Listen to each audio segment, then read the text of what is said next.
кто, например, не участвовал в церемонии этого хоровода 12 июля, те имели уже право, они имеют право жениться и выходить замуж.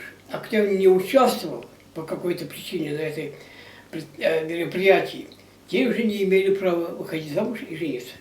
Они ждали еще целый год или там 2 года.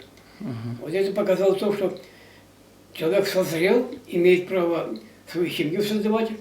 Новый человек появился, Сенезин, получается. Новый человек, это вышло. Об этом, конечно, Ашмарин не так хорошо пишет, но Ибн Фатлан об этом хорошо пишет. Ибн Фатлан. Это все достоверно. Вот поэтому, когда мы эти вещи рисуем, мы должны это обязательно должны знать. Не просто так.